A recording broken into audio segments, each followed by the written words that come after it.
Hola, ¿qué tal, queridos hermanos? Bienvenidos a su clase, en clase del libro de los Hechos. Estamos comenzando ahora el capítulo número 13, así que vamos para allá. Bien, vamos a comenzar. Ahora comenzamos con una nueva historia, ya el capítulo 13. Entra a la escena ahora Pablo, con su nombre romano, ¿verdad? Pablo, pero su nombre, recuerden, en hebreo, pues es Saulo. Vamos a darle lectura ya al capítulo 13, dice así. Había entonces en la iglesia que estaba en Antioquía profetas y maestros. Dice Bernabé, Simón, el que llamaba Níger, Lucio de Cirene, Manaén, el que se había creado junto con Herodes, el tetrarca, y Saulo. Dice, ministrando estos al Señor y ayunando, dijo el Espíritu Santo, apartadme a Bernabé y a Saulo para la obra a que les he llamado. Entonces, habiendo ayunado y orado, les impusieron las manos y les despidieron. Bien, tan solo aquí en estos 3 versículos encontramos bastante información. Vemos ahí en el versículo 1, dice, había entonces en la iglesia que estaba en Antioquía. Recuerden que es Antioquía, que se encuentra en Siria, ¿verdad? Al norte de Jerusalén. Era una ciudad bastante grande. Habíamos dicho que era una de las grandes ciudades del Imperio Romano, muy importante más que nada por el comercio, es esa entrada que conectaba, se puede decir, al mundo oriental o Asia, en este caso Israel, ahora sí, para poder llegar a la otra parte que es occidental y que es la parte del Imperio Romano o es la capital, ¿no?, de Roma. Así que era una ciudad muy importante, pero también encontramos ahí que hay una iglesia que está creciendo y en esa iglesia ahora es donde se están congregando Saulo y Bernabé. Bernabé, que él viene de Chipre, y Saulo, que viene de Tarso. Estaban ahí y no solamente ellos, dice aquí que había maestros y había profetas. Esto es interesante porque en el caso de esta iglesia, imagínense una iglesia que no tiene Biblia, no tiene de por sí rollos o lo que ahorita en este momento tenemos como el Nuevo Testamento.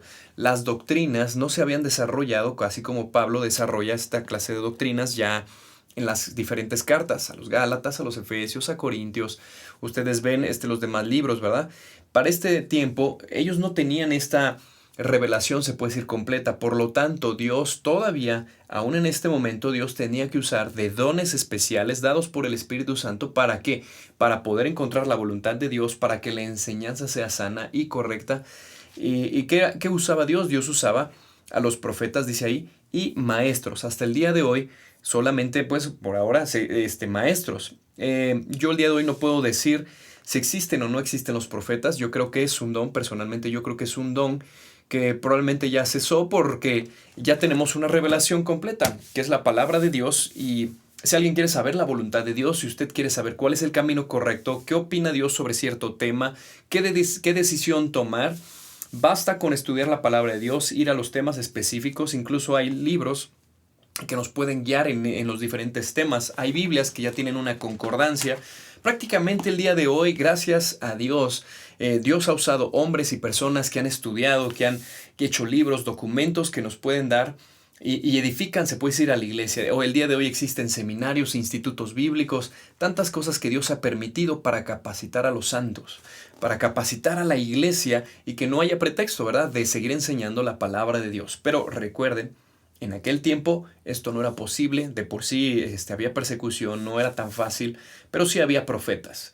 Dice ahí maestros, entre ellos dice ahí Bernabé, Simón, el que se llamaba Níger, seguramente por su nombre podemos decir o deducir que era a lo mejor de origen africano. Lucio, dice ahí, de Cirene.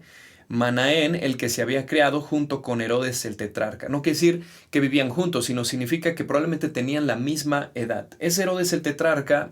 Cabe mencionar que, bueno, es el hijo de Herodes el Grande. ¿Sí? Recuerden que es Herodes el Grande, Herodes el tetrarca, y el tercer Herodes, del cual ya hablamos, el que ya murió, ¿verdad? Está en el capítulo 12. Pero Herodes el tetrarca, también conocido como Herodes Antipas, fue, se puede decir, el que estuvo reinando en Galilea en tiempos del ministerio de Jesús. Dice ahí, y Saulo, estaban ahí. Bueno, versículo 2 dice, ministrando estos al Señor. La palabra ministro o ministrando significa una especie de trabajo sacerdotal. O sea, que estaban sirviendo a Dios, pero generalmente ese servicio a Dios tenía que ver con personas. Por eso nosotros podemos decirle en la iglesia a un trabajo así o un servicio, ministerio, porque se trata de personas, se trata de edificar personas, de enseñar a personas. Así que dice acá que estaban ministrando estos al Señor y ayunando. ¿Qué quiere decir? Que estaban sirviendo a la misma iglesia, pero claro, en un servicio a Dios dado a las personas. ¿Cómo? Quizá orando por ellas, quizá visitándoles, quizá enseñándoles, guiándoles, todo esto. Y dice acá que estaban, ¿qué? Ayunando.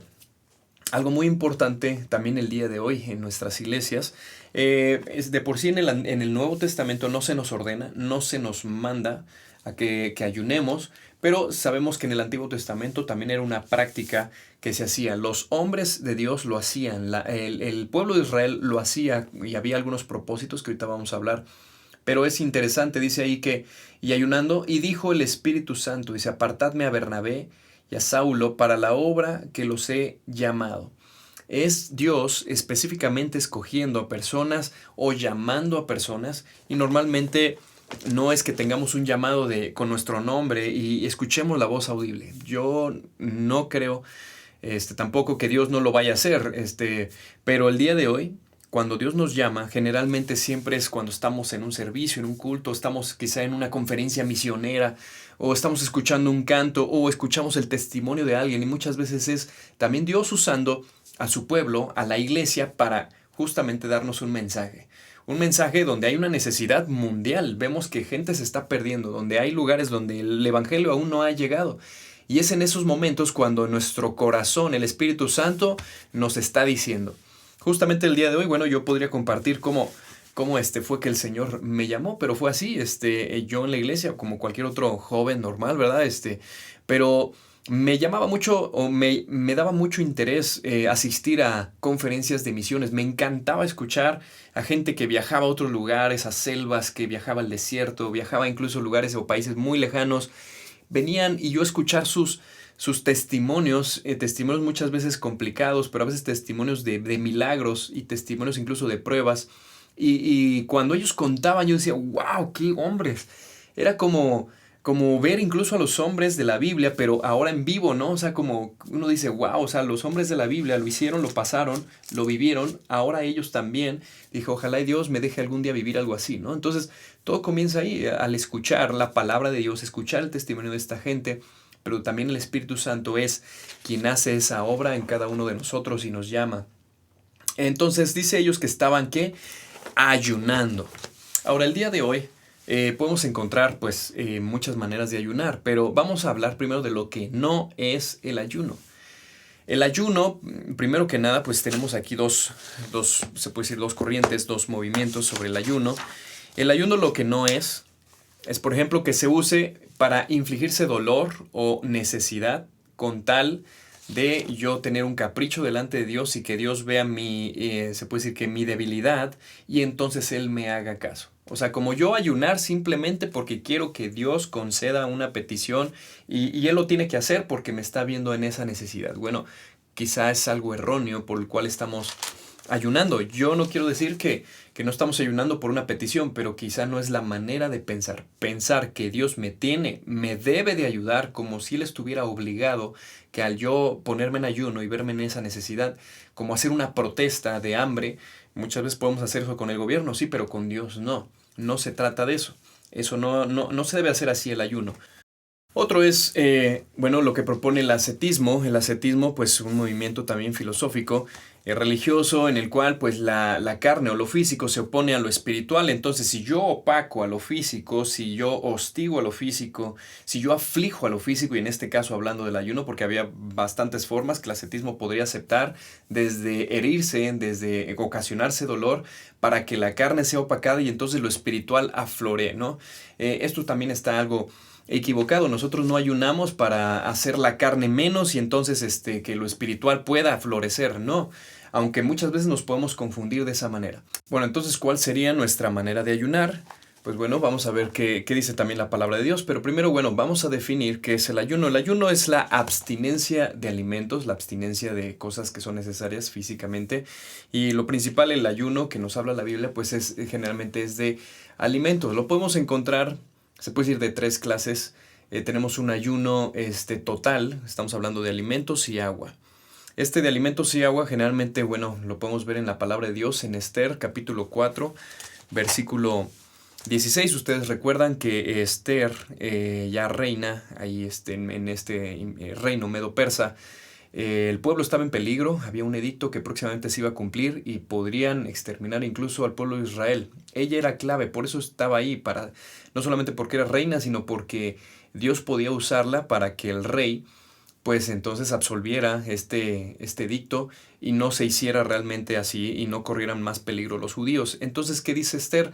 Les dice a su pueblo, sobre todo a su pariente, creo que su tío, le dice que tienen que ayunar y orar por ella, porque al cabo de 3 días ella entraría a hablar con el rey, lo cual implicaba que incluso podría morir, ya que había una ley en la Medo-Persa que que no podía entrar la reina si no era llamada. Entonces, Esther lo iba a hacer y corría bastante peligro. Vamos a ver qué dice este versículo, está ahí en Esther 4:16, dice así: Ve y reúne a todos los judíos que están en Susa, para que ayunen por mí. Durante 3 días no coman ni beban, ni de día ni de noche. Yo por mi parte ayunaré con mis condoncellas, al igual que ustedes. Cuando cumplan con esto, me presentaré ante el rey, por más que vaya en contra de la ley.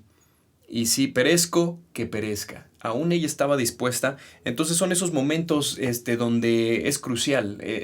Hay un momento que estamos pidiendo, estamos clamando a Dios en oración, sí, pero el ayuno también podemos hacer uso de eso, según acá nos está mostrando también la Biblia. Son en momentos de crisis. Muy bien. Vamos a encontrar también otro ayuno, que es un ayuno, se puede decir, solamente con agua, o sea, se abstiene de alimentos, pero sí hay agua. Y esto será muy probablemente sea el caso de Jesús, y es el más usado generalmente. Ayunamos, pero sí estamos tomando agua. Jesús lo hizo por 40 días, así que era necesario el agua. Generalmente un ser humano no puede aguantar tanto tiempo sin agua. Pero Jesús, al parecer, yo creo que lo hizo con agua. Pero sí se privó de los alimentos. Y esto fue previo a iniciar su ministerio. Generalmente, también la palabra de Dios vemos que el ayuno se usa generalmente antes de emprender, antes de estar sirviendo en algo que vemos difícil al Señor. Generalmente la iglesia se reúne antes de emprender algo. Y en este caso, aquí en Antioquía, la iglesia estaba haciendo eso.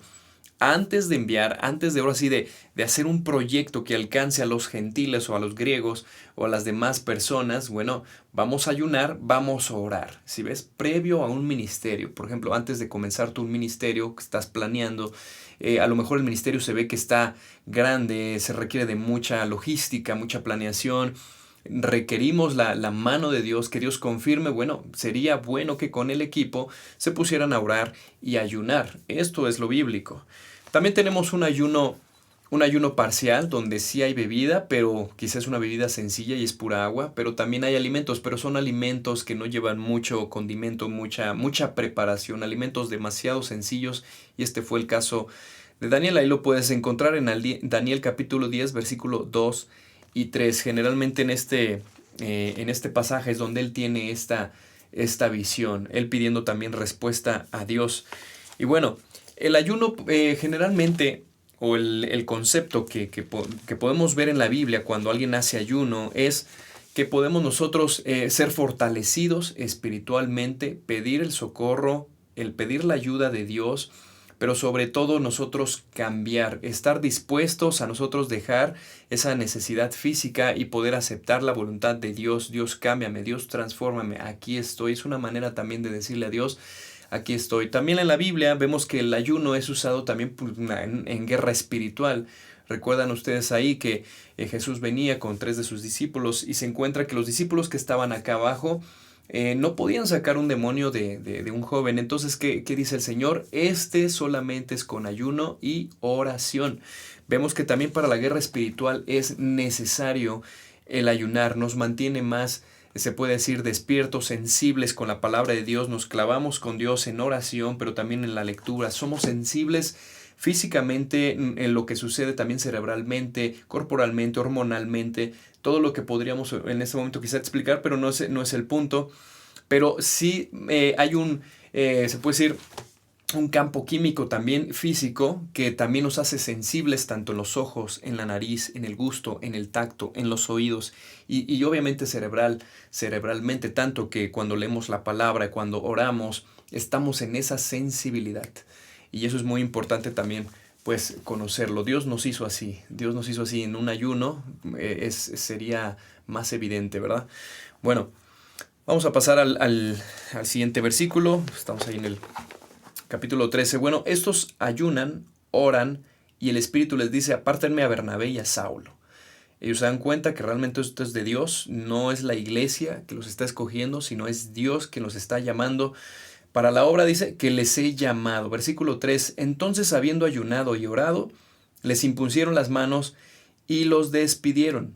Versículo 4, importante, dice, ellos entonces, enviados ¿por quién? Por el Espíritu Santo. Uno puede decir, bueno, los envió la iglesia. Bueno, la iglesia fue parte, Dios usó a la iglesia, fue el medio, ¿verdad? Fue el transporte, se puede decir, el medio, la herramienta que Dios usó. Pero realmente quien los envía es Dios, Dios enviándote, Dios enviando a estas personas, llamándoles, capacitándolas, es Dios quien las envía. Eso debe ser muy importante. Y fíjense a dónde van. Descendieron a Seleucia y de ahí navegaron a Chipre. Y llegados a Salamina, anunciaban la palabra de Dios en las sinagogas de los judíos.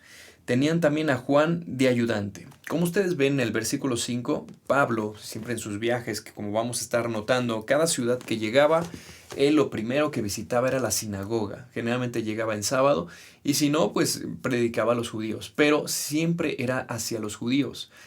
El mensaje, el evangelio. Ok, muchos de ellos creían, pero la gran mayoría rechazaba ese mensaje. Entonces, ¿Pablo qué hacía? Se iba a los griegos, se iba a los romanos, se iba a los gentiles. Pero parece ser que esa era la práctica de Pablo, siempre primero a los judíos. Dice ahí que tenían a Juan de ayudante. Este Juan, recuerden, tenía también por sobrenombre Marcos. Este Juan Marcos parece ser que era un nuevo discípulo que estaba aprendiendo, es pariente también de Bernabé, de hecho es su sobrino. Y yo creo personalmente, pienso que Bernabé le está animando, hey ven, como muchas veces nosotros, ¿no? Cuando podemos hacer un viaje misionero o que estamos en un ministerio, siempre estamos invitando personas, hey ven a servir. Ven para que veas cómo Dios te puede usar. Oye, nunca has ido, ven y checa con tus propios ojos, ¿no? Ya lo escuchaste, ya lo viste, bueno, ahora vívelo. Igual en un viaje misionero también podría ser. Entonces, Juan Marcos dice que va como ayudante. Él va a observar, él va a aprender, pero va a ayudar, ¿verdad? Quizá con las cosas, con las maletas, con las necesidades de transporte y todo esto. Versículo 6. Y habiendo atravesado toda la isla, dice ahí, hasta Pafos, hallaron a cierto mago, falso profeta judío, llamado Bar Jesús. La palabra Bar Jesús tiene dos connotaciones que significa, se puede decir, hijo de Jesús. Dice, y que estaba con el procónsul Sergio Paulo. Bueno, ya en el versículo 7 estamos aquí con este gobernante. El procónsul era un oficial mandado por Roma para que pueda, se puede decir, gobernar una provincia muy pequeña. Pero bueno, este procónsul tiene una característica especial. Dice ahí, era un varón que prudente, era un varón que era sabio, era inteligente, era una persona que normalmente le gustaba hacer el bien y bueno, las personas lo querían. Pero ahí tenía al lado, dice ahí, a un mago. También aquí creo que dice su nombre, Limas, así el versículo 8. Dice, pero antes del 8 dice que era un varón prudente. Dice, llamando a Bernabé y a Saulo, deseaba oír la palabra de Dios. Muchas veces tú y yo vamos a encontrar personas así. Personas que ya están dispuestas, que Dios ya ha trabajado sus vidas, sus corazones a través de diferentes circunstancias, pruebas, historia en su vida. Hay gente que verdaderamente y honestamente, sinceramente quiere conocer a ese Dios.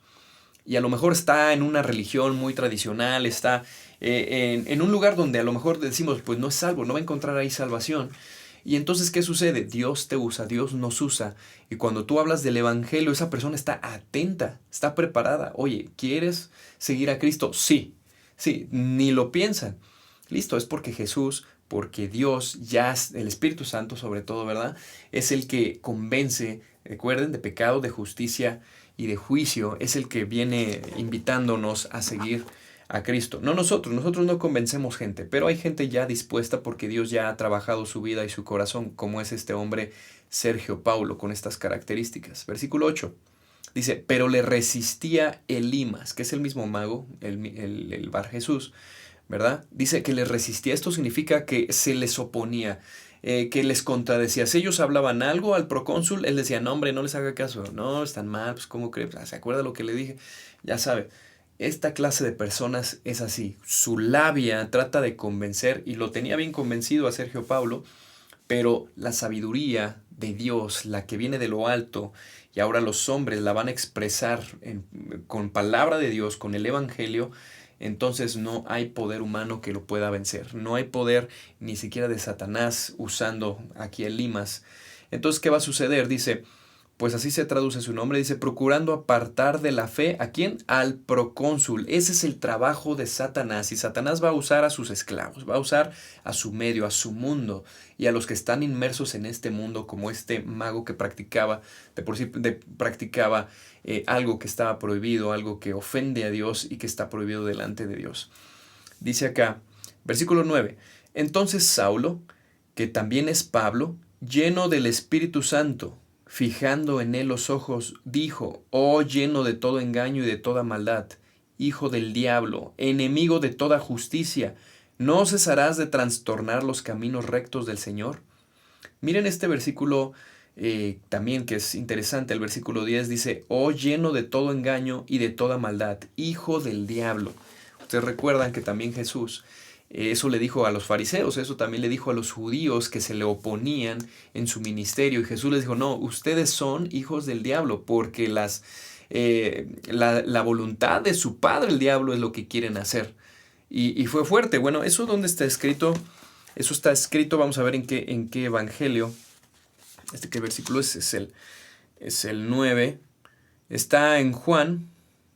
En Juan capítulo 8, versículo 44, por si tienes curiosidad dónde está escrito esto, pues bueno, ahí Juan 8, 44, Jesús les dice, ustedes son hijos de su padre el diablo y nomás la voluntad de su padre el diablo quieren hacer. El versículo que estamos leyendo también aquí es interesante porque es como si se describiera a Pablo en aquel tiempo. Porque Pablo también así, era esto, dice acá, versículo 10, oh lleno de todo engaño. Y ese era Pablo.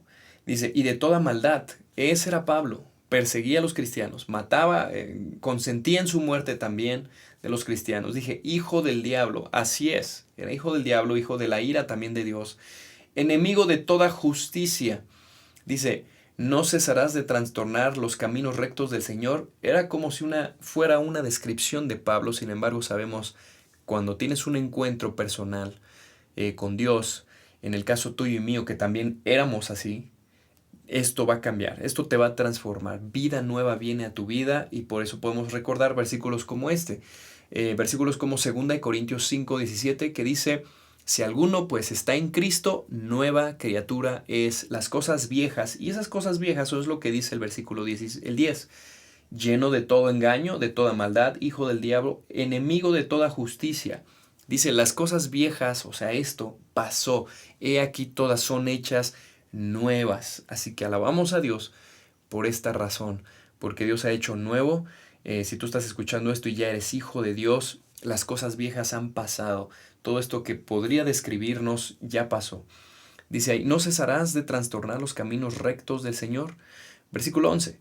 Ahora pues, he aquí la mano del Señor está contra ti y serás ciego y no verás el sol por algún tiempo. E inmediatamente cayeron sobre él oscuridad y tinieblas, andando alrededor, buscaba quien le condujese de la mano. Fíjense nada más lo que le pasó aquí a este mago, Elimas.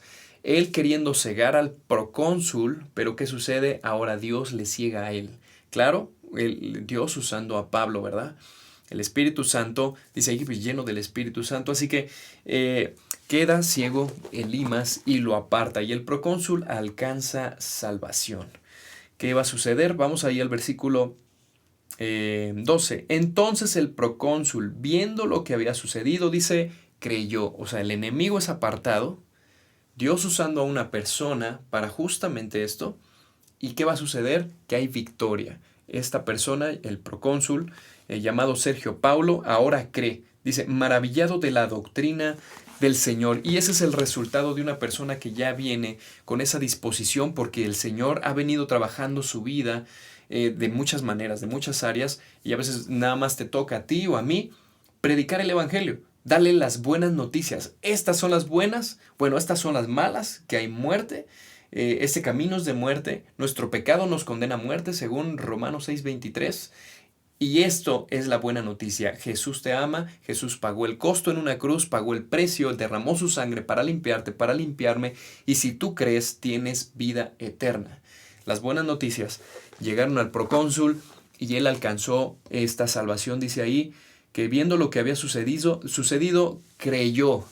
Y dice ahí, maravillado de la doctrina del Señor. Y es así que hasta el día de hoy yo sigo maravillándome de este hermoso libro que ha cambiado mi vida, que ha transformado mi vida, que me ha dado esperanza.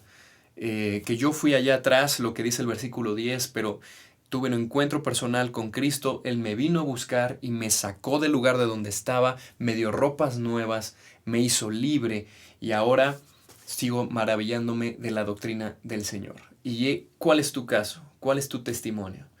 Bueno, vamos a avanzar, vamos al versículo 13, dice, habiendo zarpado de Pafos, Pablo y sus compañeros arribaron a Perge de Panfilia, pero Juan, dice, apartándose de ellos, volvió a Jerusalén. Bueno, ahí Juan Marcos se nos echa para atrás. Yo creo que ya vio demasiado, dijo, órale, esto sí está intenso, esto sí es poder. No sé si a lo mejor dijo, bueno, yo con esto tengo, me falta, la verdad, yo deserto, me voy hacia Jerusalén. Bueno, desertó. Esto a Pablo no le agradó mucho porque ya vemos acá más adelante, creo que es ¿sí? En el capítulo 15, vamos allá al capítulo 15, ya cuando van a hacer su segundo viaje misionero, dice que Bernabé quería volver a invitar otra vez a Juan, pero Pablo dijo, no, ese que desertó ya no va con nosotros. Sí, creo que sí. Vamos por favor ahí al capítulo 15, 15:36. Dice ahí, después de algunos días, Pablo dijo a Bernabé, volvamos a visitar a los hermanos en todas las ciudades en que hemos anunciado la palabra del Señor para ver cómo están. Dice, y Bernabé quería que llevaran consigo otra vez a Juan, el que tenía por sobrenombre Marcos. Pero Pablo no le parecía bien llevar consigo al que se había apartado de ellos desde Panfilia, y no había ido con ellos a la obra. Y hubo tal desacuerdo entre ellos que se separaron el uno del otro. Bernabé tomando a Marcos navegó a Chipre y Pablo escogiendo a Silas, encomendado por los hermanos a la gracia del Señor. O sea, ¿qué quiere decir? Que aquí Juan Marcos va a ocasionar una división en el ministerio, algo que a veces no es normal, pero a veces puede ser muy común en algunas iglesias, donde siempre va a haber un desacuerdo, donde alguien inmaduro comete una mala decisión o se aparta. Y ese error puede ocasionar estos desacuerdos con los líderes. Pero fíjense bien qué es lo bonito de esto, qué es lo hermoso de esto, es que aunque uno se equivoca, allá atrás comete muchas tonterías o malas decisiones en el ministerio, y uno tiende muchas veces a equivocarse por lo inexperto o porque nos da temor, muchas veces dar algunos pasos que a las personas que ya han madurado eso, pueden dar unos pasos, ¿no?, de fe más grandes, y quizá los que vienen acá abajo podemos dar unos pasos pequeños de fe. Y a veces nos sentimos obligados, como que necesitamos dar los mismos pasos que la gente que vemos acá arriba, ¿no? Líderes. Y entonces nos echamos para atrás. Y muchas veces esos líderes pueden juzgarnos y esos líderes muchas veces pueden incluso desecharnos. Eso sería un malísimo error, ¿no?, de parte de los líderes. El líder, ¿qué tiene que hacer? Es ser paciente, esperar, es seguir orando y seguir enseñando. Discipular. Recuerden lo que hizo Pedro. Pedro también se echó para atrás. ¡Ey! Tú estabas con Jesús. No, yo no. Lo negó 3 veces. ¿Y qué sucedió? Lloró amargamente, se apartó, se fue. Pero esto es lo hermoso de esta historia también, que es Jesús quien va y te busca y te regresa, te invita, te prepara, te capacita, te sigue capacitando hasta llegas a un punto donde estás listo para la obra y Dios te usa grandemente. Y así va a suceder con Juan Marcos. Por favor, vea Colosenses capítulo 4, versículo 10. Aún Pablo, cuando Pablo dijo, este es un desertor, no me agrada ya, fíjense lo que después dice después de él. Vamos ahí a Colosenses capítulo 4, versículo 10. Dice así, Dice, Aristarco, mi compañero de prisiones, os saluda, y Marcos, el sobrino de Bernabé, acerca del cual habéis recibido mandamientos, y si fuera vosotros, recibidle. Así es, ahora está hablando bien de Marcos, cuando acá dice, no, no quiero que vaya con nosotros un desertor. Le dio una oportunidad, vio que Juan Marcos, pues sí, tenía esa inmadurez quizá en el ministerio, pero el Señor lo iba perfeccionando. Vamos a ver una cita más en 2 de Timoteo 4:11. 2 de Timoteo 4:11. Dice así, dice, solo Lucas está conmigo, toma a Marcos y tráele contigo, porque me es útil, ¿qué? Para el ministerio. ¿Cómo ves a Pablo diciendo, me es útil, cuando acá dice, no quiero saber nada de Marcos, vete con él? Se divide, ¿verdad?, el asunto del ministerio, pero acá más adelante, aún en una cárcel, dice, solo Lucas está conmigo, toma a Marcos, tráele contigo, porque me es útil. Ahora sí, ¿verdad? Es útil para el ministerio. Quiere decir que el Señor ya lo había perfeccionado, el Señor ya lo había restaurado, el Señor ya lo había capacitado. Es útil ahora para el ministerio que estaba haciendo Pablo, todo ese ministerio. Así es. Así que si tú me estás escuchando y has cometido errores, si por esos errores te han juzgado, recuerda estas historias. Pedro fue juzgado también por nosotros y por aquellas personas, pero por Jesús no. Jesús te conoce, Jesús sabe tus intenciones también de tu corazón, que muchas veces lo hacemos con pasión y nos atrabancamos, ¿no? Y terminamos muchas veces regándola, pero eso no quiere decir el final de todo, no, sino que necesitamos ser pacientes, volver a Dios, a Jesús, pedir perdón si es necesario a los hermanos o a donde cometimos un error y seguir adelante. Él nos capacitará, vendrá la oportunidad una vez más, Dios abrirá esas puertas y Dios nos usará nuevamente, porque así es el Señor, es de una y de muchas oportunidades, tantas oportunidades que nos puede dar Dios, así que anímate, no todo está perdido, no todo se va a quedar ahí, tarde o temprano el Señor te va a capacitar y te va a seguir usando, así como está usando a Juan Marcos. Vamos a regresar a nuestro pasaje. Dice ahí versículo 14, y ellos pasaron a Perge, llegaron a Antioquía de Pisidia, entraron a la sinagoga un día de reposo y se sentaron, y después de la lectura de la ley y de los profetas, los principales de la sinagoga mandaron a decirles, varones hermanos, si tenéis alguna palabra de exhortación para el pueblo, hablad. Entonces dice ahí, Pablo va a encontrar esa oportunidad, y oportunidades que tú y yo podemos tener cada vez que hay este tipo de conversaciones con algunas personas y preguntan algo sobre Jesús, sobre la Biblia, algo que nos puede llevar a ese hilo conductor hacia el Evangelio. Y ese era Pablo, que encontró esa oportunidad. Yo quiero hablar. Listo, viene Pablo. Dice, entonces Pablo, levantándose, hecha la señal de silencio con la mano, dijo, varones israelitas y los que temen a Dios, oíd. Y a partir del versículo 17 en adelante encontramos el primer sermón, se puede decir, escrito de Pablo. Lo vamos a leer súper rápido, dice, el Dios de este pueblo de Israel escogió a nuestros padres y enalteció al pueblo, siendo ellos extranjeros en tierra de Egipto, y con brazos levantó, los sacó de ella, y por un tiempo como de 40 años los soportó en el desierto, y habiendo destruido 7 naciones en la tierra de Canaán, les dio herencia a su territorio. Después, como por 450 años les dio jueces hasta el profeta Samuel. Luego pidieron rey, y Dios les dio a Saúl, hijo de Cis, varón de la tribu de Benjamín, por 40 años. Quitado les levantó por rey a David, de quien dio también testimonio, haciendo hallado a David, hijo de Isaí, varón conforme a mi corazón, quien hará todo lo que yo quiero. Y hablando un poquito más de unos toques mesiánicos, ¿verdad? Versículo 23 dice, de la descendencia de y conforme a la promesa, Dios levantó a Jesús por Salvador de Israel. Había una promesa, ¿verdad? Proféticamente se estaba diciendo que vendría un Mesías, y ese Mesías vendría de la línea de David, donde su reino era perpetuo. Dios le prometía, habría un pacto con David, y ese reino iba a ser perpetuo, un rey de esa línea, de esa dinastía. Bueno, se estaba refiriendo a Jesús, les está diciendo acá Pablo, dice 24, antes de su venida predicó Juan el Bautista de arrepentimiento a todo el pueblo de Israel, mas cuando Juan terminaba su carrera dijo, ¿quién pensáis que soy yo? No soy yo él, mas he aquí, viene tras de mí uno quien no soy digno de desatar el calzado de los pies. Varones hermanos, hijos del linaje de Abraham, y los que entre vosotros teméis a Dios, vosotros es enviada la palabra de esta salvación, porque los habitantes de Jerusalén y sus gobernantes, no conociendo a Jesús, ni las palabras de los profetas que se leen todos los días de reposo, dice, cumplieron al condenarle. Dice, y sin hallar en él causa digna de muerte, pidieron a Pilato que se le matase.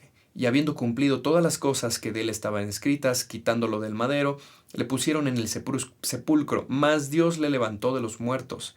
Dice, y él se apareció durante muchos días a los que había subido juntamente con él de Galilea a Jerusalén, los cuales ahora son testigos ante el pueblo. Y nosotros también os anunciamos el evangelio, o sea, las buenas noticias, de aquella promesa hecha a nuestros padres, la cual Dios ha cumplido a los hijos de ellos, a nosotros, resucitando a Jesús, como está escrito también en el Salmo 2. Mi hijo eres tú, yo te he engendrado hoy. Y en cuanto a que lo levantó de los muertos para nunca más volver a corrupción, lo dijo así: os daré las misericordias fieles de David. Por eso dice también de otro salmo: no permitirás que tu santo vea corrupción. Bueno, aquí vemos por lo menos dos pasajes, dos salmos. El primer salmo, del que dice: mi hijo eres tú y yo te he engendrado hoy, ese se encuentra en el Salmo 2, versículo 7. Y el segundo salmo, que está en el versículo 35 acá, dice: no permitirás que tu santo vea corrupción. Ese lo vamos a encontrar en el capítulo 16 de Salmos, versículo 10. Y no se refería a David, ya que David sí vio corrupción. Él está muerto, se puede decir, claro, durmiendo y descansando en el seno de Abraham, se puede decir, pero vio corrupción. Entonces, ¿a quién se refería este salmo? Bueno, se refería al Mesías, y aquí Pablo lo va a estar aclarando. Dice versículo 36, dice: porque la verdad David, habiendo servido a su propia generación, según la voluntad de Dios, durmió y fue reunido con sus padres y vio corrupción.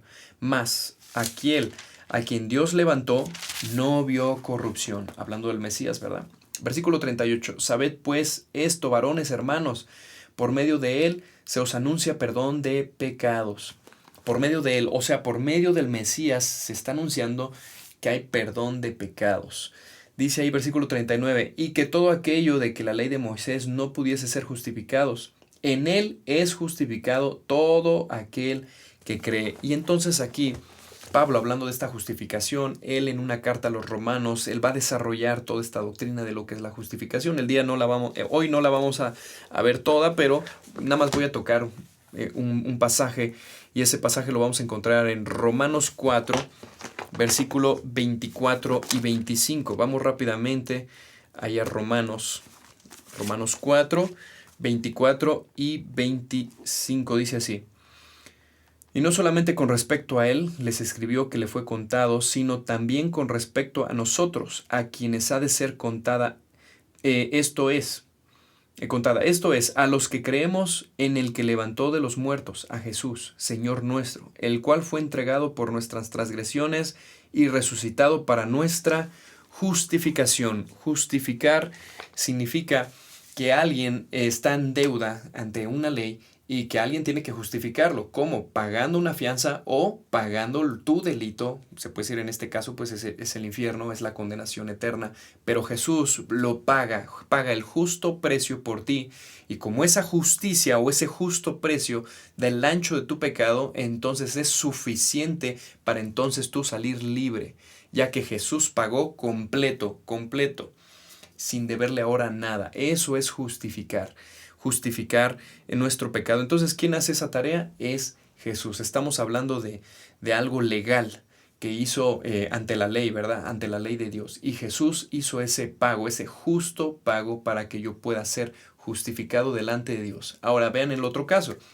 Supongamos que yo muero y no creo en Jesús, yo enfrento un juicio, según Hebreos 9:27, dice que de la manera que está establecido para los hombres, que mueran una sola vez y después de esto, ¿qué? El juicio.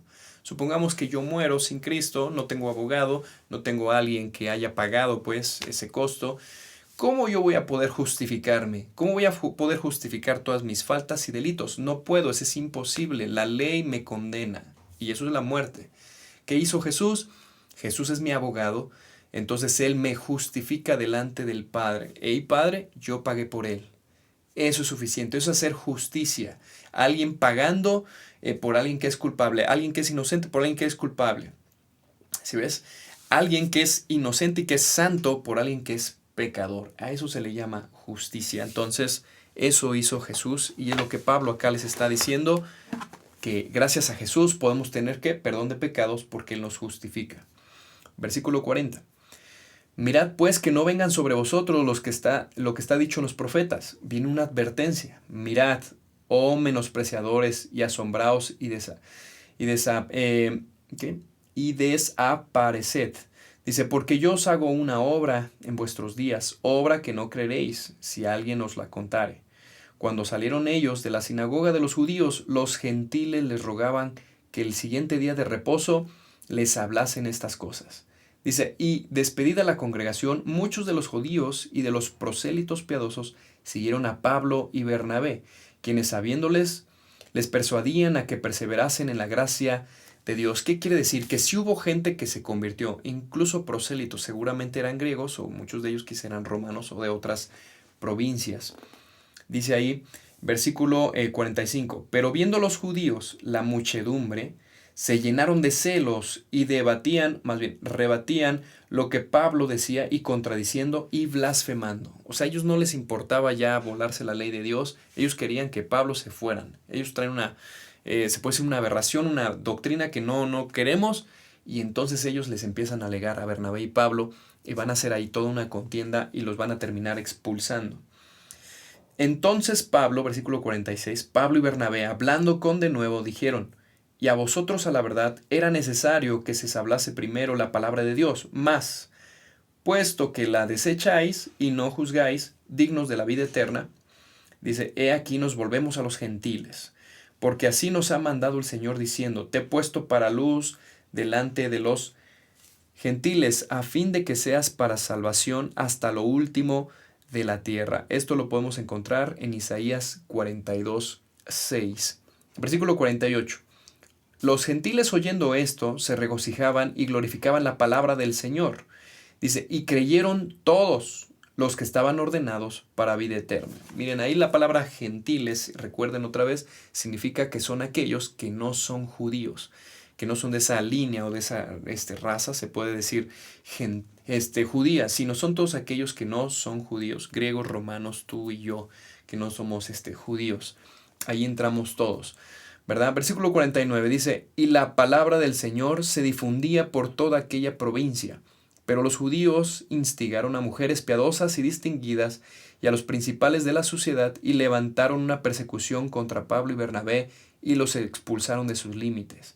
Ellos entonces, sacudiendo contra ellos el polvo de sus pies, llegaron a Iconio y los discípulos estaban llenos de gozo y del Espíritu Santo.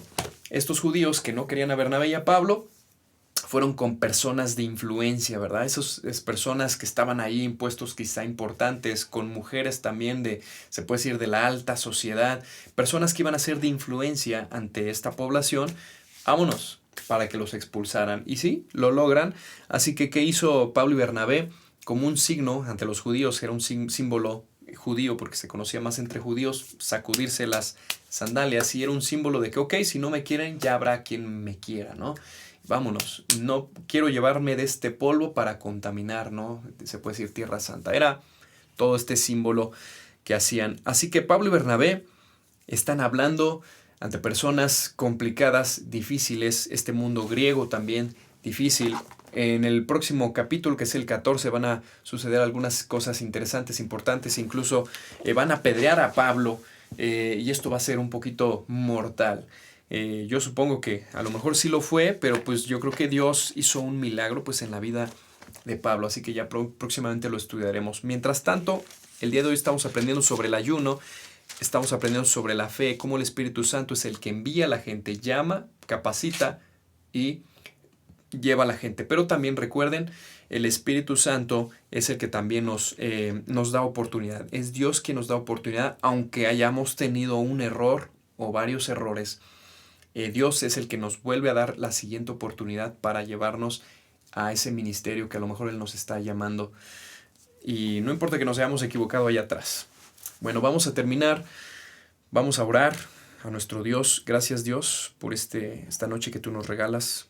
Señor, gracias porque tú eres bueno, Señor, y Te pido, Señor, por cada persona que está escuchando estos estudios, Señor, y gracias porque tú eres bueno. Nos recuerdas el día de hoy que tú nos amas, Señor, que tú tienes un gran plan para nuestra vida, que tú sigues capacitándonos y a pesar de nuestros errores, Señor, allá atrás, tú nos sigues dando oportunidad para servirte. Te pido, Señor, que la podamos aprovechar. Señor, danos de la sabiduría que viene de lo alto, que viene de ti, Señor, para tener y comprender también ese temor, Señor, y vivir de esa manera, tomar decisiones que te agraden, Señor, tomar decisiones que impacten no solamente nuestra vida, sino la vida de las personas que nos rodean, Señor. Bendícenos en el nombre de Jesús.